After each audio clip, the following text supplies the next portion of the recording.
Hey, did you hear Alex Karaban is coming back? Cool, me too. You're Locked On UConn.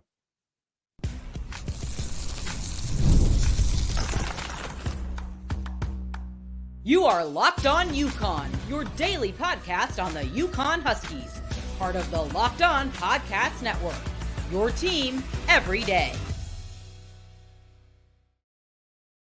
Thanks for making Locked On UConn your first listen every day. We are free and available wherever you get your podcast platforms and on YouTube as part of the Locked On Podcast Network, your team every day. All of the YouTube support I've been getting has been amazing. I'd love to have all of my subscribers downloading the audio version as well, wherever you get your podcasts. It's equally as important for helping the channel and the Locked On UConn audience grow.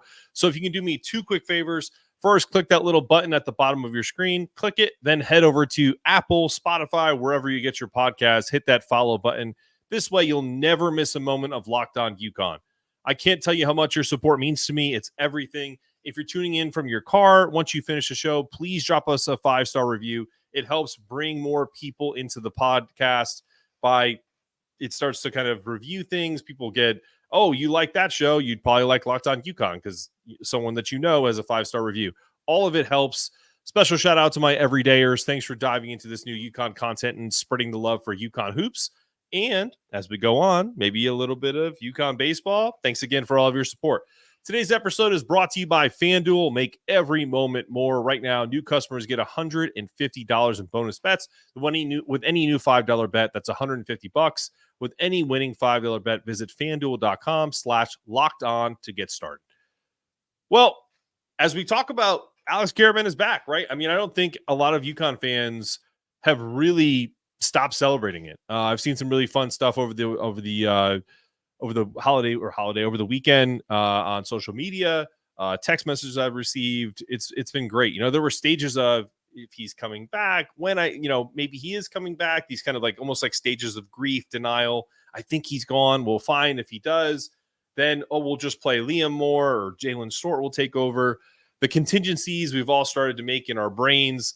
If he takes his chances in the draft, I think for me it was a myriad of emotions. All of it good, right? You know, emotions of happy for this kid, how far he's come, comes from a really great family in Massachusetts, just was, playing for a team that was close to home. I said at the beginning, I really would love, if he did go, I would love to see Alex go to either a team like the Spurs, Celtics, Blazers, Nuggets, a team that could really use a player of his caliber. And a brief overview of the suspense surrounding, Alex's decision was stay at UConn or enter the NBA draft, obviously. But I think coming back, he really, truly makes this team special and makes them an odds-on favorite to be the number one team in the country. And also for extended periods of time, we saw that this year where they got to number one. They were there for 13, 14 straight games. Then they got knocked back a little bit. Then they ended up at the end of the season being number one. So that's kind of what I'm talking about. I think most people take some of the outrage, if you will, in quotations, of me seeing some of these media outlets not having UConn as number one, like they think I care that much. It really is just about, it's amazing to me. Like I still have that underdog mentality that Matt Edwards and I talk about from the Dream Season pod about, UConn's always kind of been that team that's chasing.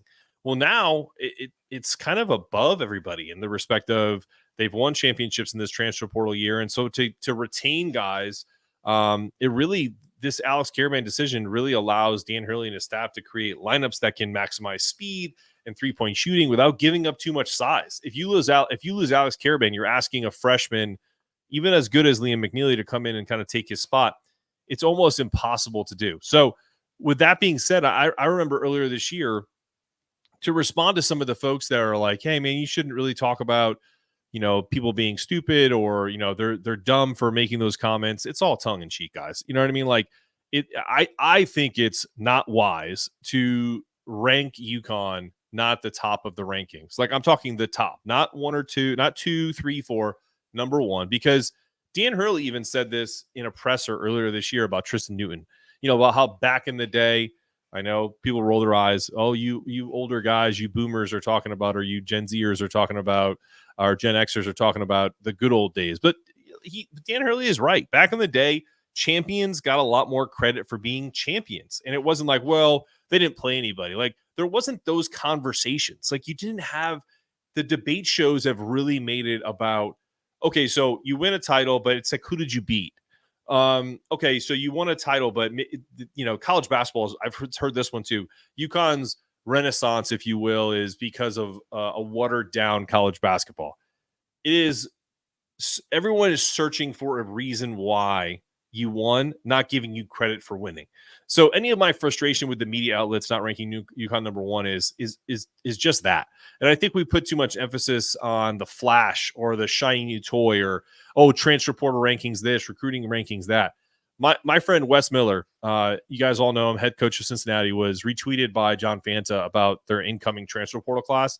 And he was quoted by saying, and I'm paraphrasing this, it's always fun talking about the new faces, but the priority is the guys we retained. And I think I know this isn't a Cincinnati podcast, but I would be remiss if I didn't mention, how locked in I am on college basketball as a whole. Like, college basketball head coaches around the country, successful or not successful, are trying to retain their players just constantly. It's a full-time job now. It is not like it used to be where you can kind of take time, to use Wes's words, and reflect on the season.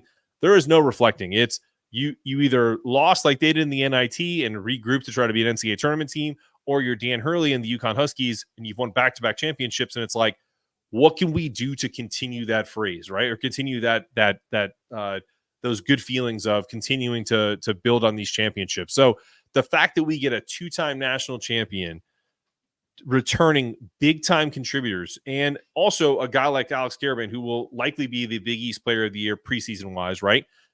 It just puts such an incredible emphasis on, how do you not take a team like this or see a team like this and not put them at the top of your rankings? It seems disrespectful to me. So yes, I don't hate Brian Roth or Rob Douster, who has UConn 3 and 2 respectively. Brian's a friend of the program, great dude, a friend of mine. Don't hold it against Rob either, even though he's got Jeff Goodman to contend with. Joking, I like Jeff a little bit. I think, honestly, a lot of not putting UConn number one is just seeming, in Rob's case, like he's not a homer, right? Because he does do his own Top Dogs podcast, which is great. And Brian is just a very fair journalist. I have no problem with guys like that.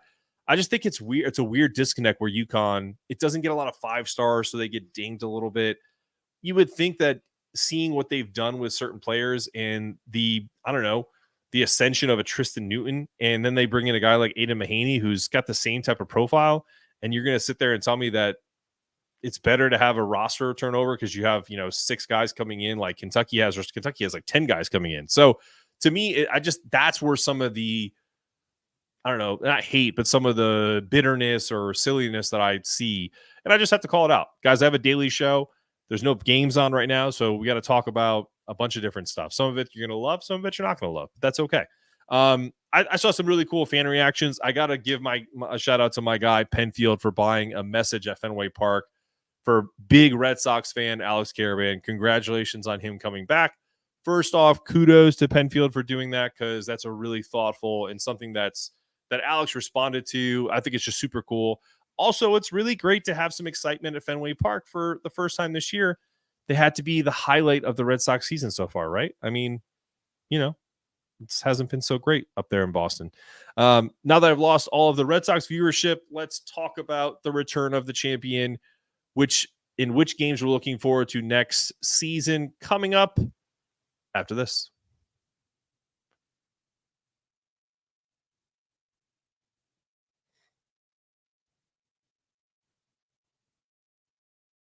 When you're hiring for your small business, you want to find quality professionals that are right for the role. That's why you use LinkedIn Jobs. I remember searching for my latest team member. It was such a breeze with LinkedIn. They have the tools to help you find the right professionals faster and for free. As you all know, I had a recruiting business, so LinkedIn just isn't a job board. It connects you with professionals you can't find anywhere else, even those who aren't actively searching for a new job, but might be open to a perfect role. Did you know that over 70% of LinkedIn users don't visit other leading job sites? If you're not looking on LinkedIn, you're looking in the wrong place. Plus, 86% of small businesses get a qualified candidate within 24 hours of LinkedIn. I experienced it firsthand. Hire professionals like a professional on LinkedIn. Check out LinkedIn Jobs today.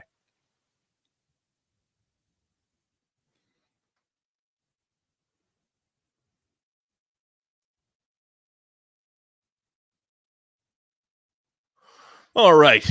Alex Karaban's back. We all know it. We're all excited about it. We got signs at Fenway. We got people doing memes and gifs. Alex Kara back. Alex Kara bang. All of the different names. I can't even run through all of them because some of them are really funny, but they're better as a visual. So if you haven't seen a bunch of Alex Karaban's gifs and stuff like that, definitely check it out. Also, I'm excited about him being with my friend Jared Kotler for another Kotler and Karaban season, right? Part of the Connecticut Scoreboard podcast. Guys, if you haven't listened to Connecticut Scoreboard podcast, check that out as well. I love promoting other shows because it's an ecosystem. If you guys love podcasts, you love UConn content, definitely check it out. I am looking for Alex to take the leap, right? He is now going to be the focal point of an offense that has a lot of weapons. So I think his averages right now, he's the key starter. He'll probably be a preseason All-American, preseason Big East Player of the Year candidate. He has 13 and 5 coming in, 2 assists. I think we try to pump those numbers up. I think it's not unfair to say 17 to 18 points, 7 to 8 rebounds, and 4 to 5 assists versus 2. I think we're going to need that. Going to need it with games like Texas at Texas, right? Home games against Baylor, Madison Square Garden against Gonzaga, all of the Big East schedule. I'm truly looking forward to the Maui Invitational. My wife doesn't know it yet, but I'm going. I'm just kidding. I am not going to Maui as much as I'd love to. I'd wear Hawaiian shirts, sip Mai Tais, talk UConn hoops with a lot of fans. That'd be a lot of fun. It's not happening, I wish, but that's a great tournament. You got Auburn, Colorado, Dayton, Iowa State, Memphis, Michigan State, Carolina. Got some heavy hitters, to match up with the top dog. How many Final Four contenders you got there? We got Carolina, probably ranked in the top 5 to start the year. Michigan State is always overranked. I don't think they're going to be a Final Four contender, but they'll be an NCAA tournament team. Memphis was thought of as a Final 14 this year, but unfortunately they have Penny Hardaway as a coach. I loved Penny as a player. Please don't think I'm hating on Penny. He's had a lot of talent and he has not been able to figure it out. Can't blame it on the AAC. Even though I think Memphis is still in the AAC. You got Iowa State from the Big 12. Man, Iowa State coming to Maui to play in this tournament, they're not doing themselves any favors because, and I've said this, I'm going to say this every time we get a chance about Big 12. I love the Big 12. It's not better than the Big East in terms of, where I grew up watching basketball. I have a friend at Cincinnati, Wes Miller, who's in the Big 12. Big 12 basketball is on quite a bit, but it's a good brand of basketball, but they kill each other. And they got Arizona State. I mean, it is not going to be an easy conference. So I think Iowa State would be a Final Four team, except I think they're going to run out of gas. I mean, you'd rather be in like the A10, like a Dayton to make a surprise run and play some good non-conference like they're going to here, or Auburn in the SEC, or this, because these Big 12 teams, 20 conference games, 20, essentially quad 1 games, they're going to run out of gas. So great tournament to start the year. Can be a really good kind of litmus test, if you will, to see where UConn is. 4 or 5 Final Four contenders in that not named UConn there. So that's a great field. Are you watching Fox Sports or ESPN on your TV all day? Have to turn down the volume with all that shouting? Maybe a little sick of the Caitlin Clark discussions? Make the switch to Locked On Sports Today, a 24/7 sports streaming channel program for you every day to bring you the biggest stories without all the screaming. Locked On Sports Today brings you can't miss analysis, opinions, and news streaming 24/7 on YouTube or the free Amazon Fire TV channels app, part of the Locked On Podcast Network, your team every day. Yeah, I don't think you're going to get a lot of that on Locked On Sports Today. The argument I saw today between Stephen A. Smith and Monica McNutt about how he hasn't covered women's basketball. We have Locked On Women's Basketball, where you can check out all the great stuff that goes on there. Locked On Sports Today talks about everything. So yeah, you're not going to have that, and we got it all for you on Amazon Fire TV channels app. So anyway, yeah, I think Alex really brings, again, the leadership to this team that's super important, and the new additions are not going to have to step up right away. there's going to be a little bit of ramp time, right? I think the person, this is going to be a surprising take for some of you, the person that has the most to gain from Alex Karaban coming back is Samson Johnson.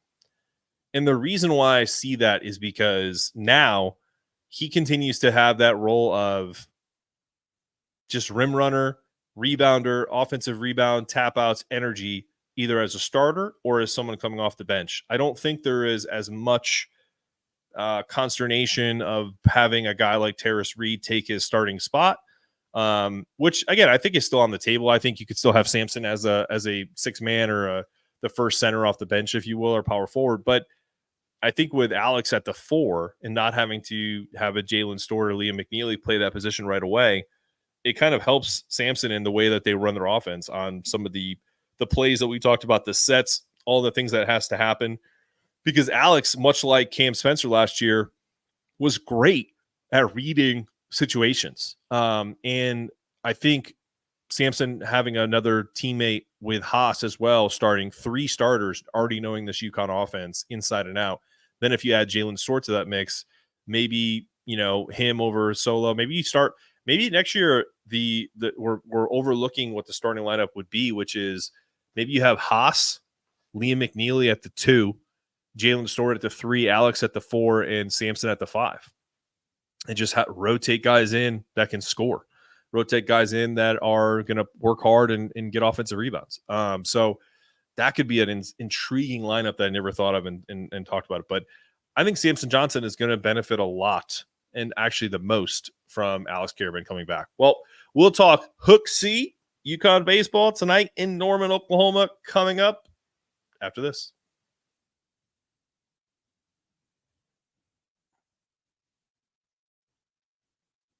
It's winner take all in the NBA and NHL, and FanDuel is giving you a shot to bring home a big win of your own. Right now, new customers get $150 in bonus bets with any winning $5 bet. That's $150 to bet on spreads, money lines, player props, and more. Visit FanDuel.com/lockedon and make every playoff shot count. FanDuel, America's #1 sports books. We got this Thursday, Dallas and the Celtics. I think the Celtics win the series in 6. But I wouldn't be surprised if Dallas wins this first game. Everyone's getting a ton of time off. For some reason, Boston has these little lapses at home. Get it while you can. I'm going Dallas stealing game 1. But that's it. Celtics in 6. All right. We're back. Uconn Baseball tonight. Yes. Look, I would be the first to tell you I have not followed Uconn Baseball, and I just think it's an amazing story. They're going for the Super Regionals tonight. They had a chance last night. I was watching that game. 1 win away from Super Regionals. Just a little bit of insight from a friend of mine who covers college baseball. I'm not going to say his name just in case he's wrong, but yeah, he's a very reliable source. Has done play-by-play on ESPN and does a lot of stuff for Learfield.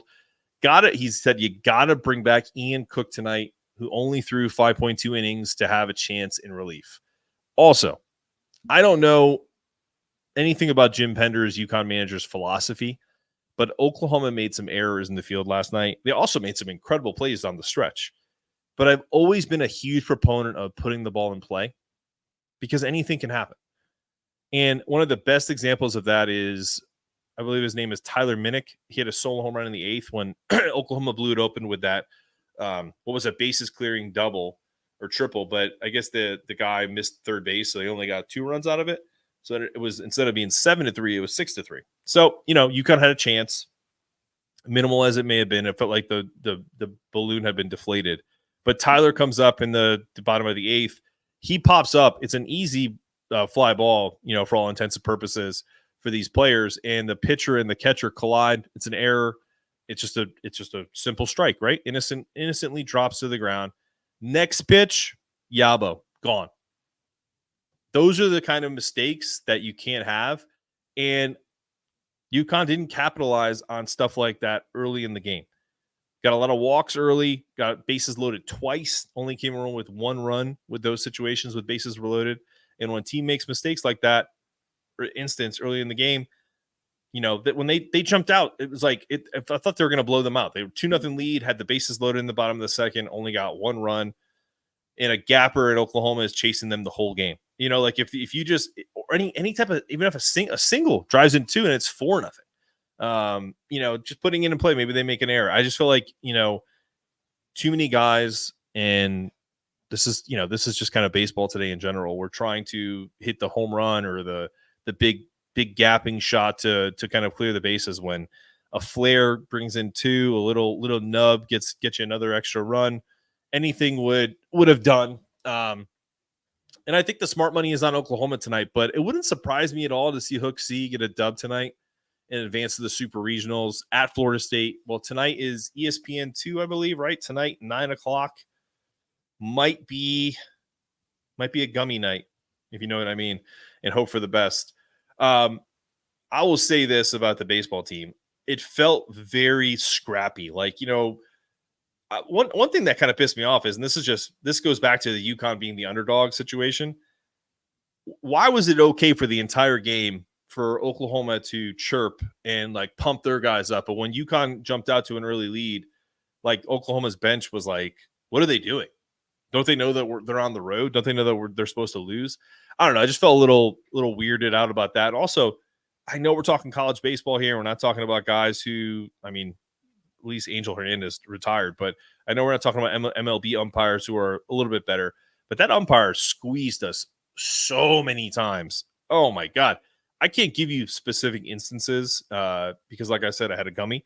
But man, I was watching that game and I was like, is this the gummy talking, or are we talking about a strike zone that was like here, and then when Yukon pitched it started to shrink? So I just had a real problem with the strike zone. Obviously, it's biased. I wanted Yukon to win, but man, I wasn't the only one.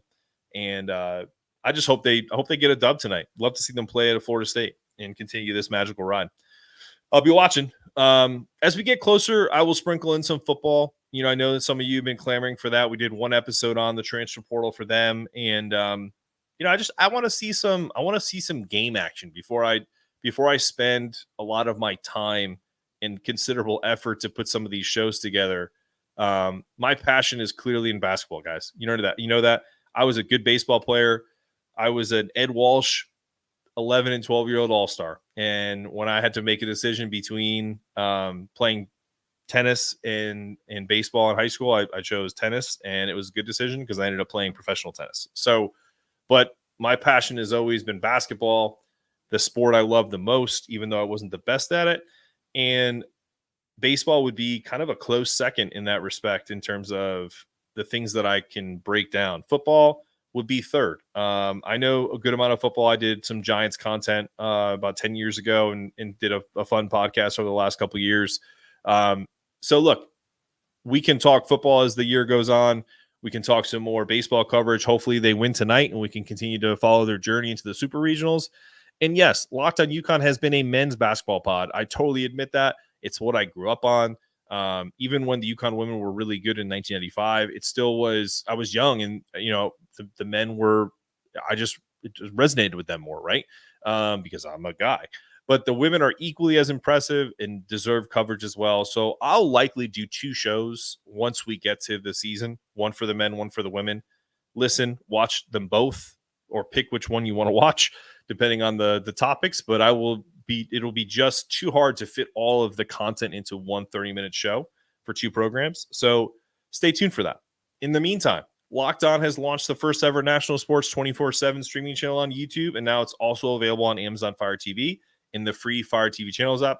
Locked On Sports Today is here for you 24/7, covering the top sports stories of the day with local experts of Locked On, plus our national shows covering every league.